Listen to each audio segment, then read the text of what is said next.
Hey guys, Jai Shri Jagannath. Welcome back to my day 7 blog. आज blog सेमती किसी एक्साइटिंग बा इंटरेस्टिंग हेबो नाही, किंतु आज मोर मन हैला आपण मानक सह मोर किछि फीलिंग्स आ किछिटा कथा शेयर करिवि। तो आज पूरा ब्लॉग से ही कथा ऊपर ही रहिबो। मु आशा करुछि आपण माने मोर ए छोटा जर्नी ऑफ फीलिंग्स को बुझिबे आ मो सह शेष पर्यंत कनेक्टेड रहिबे। सो ब्लॉग टी स्टार्ट करिबा।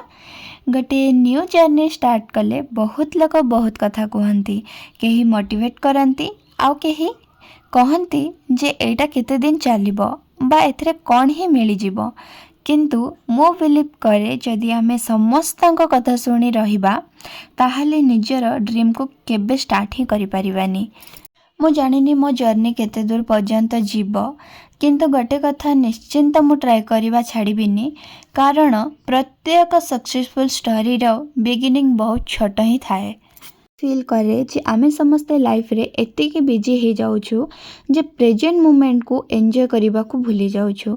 आमे फ्यूचर प्लान करू किंतु आजिर सुंदर मुहूर्त गुडी को मिस करी दउछु। आज मो घरर किछि नॉर्मल काम कली, कुकिंग कली, टिके सेल्फ केयर कली आ फैमिली सह टाइम स्पेंड कली। देखिबा को ई सब बहुत सिंपल लगी पारे, but these are the moments that make life beautiful. Happiness सब बेले बिग अचीवमेंट्स रे न थाए। केबे केबे गोटे स्माइल, गोटे कप टी फैमिली सह किछि मिनिट स्पेंड करबा ही छोटे छोटे जिनिस रे ही रियल हैप्पीनेस लुचि रही थाए। लाइफ हमको प्रतिदिन किछि ना किछि सिखाए। आज डे मते पेशेंस रो वैल्यू सिखेला। Everything happens at the right time. सेथिपे कंपेयर करिबा बदल रे निजर जर्नी को एंजॉय करिबा दरकार। मो भी प्रतिदिन किछि नुआ सिखुची, केबे एडिटिंग तो केबे कैमरा सामना रे कॉन्फिडेंस आउ केबे निजर सिंपल लाइफ को मेमोरीज रे कन्वर्ट करबा को ट्राई करूची।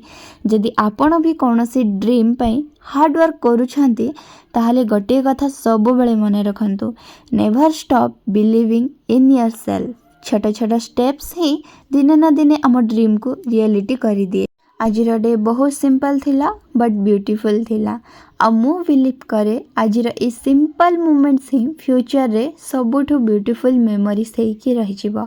If you enjoy watching my day 7 blog, don't forget to like, comment and subscribe. आपनका सपोर्ट मो पई बहुत motivation. See you in my day 8 vlog. Till then, take care, stay happy and keep smiling. Bye bye.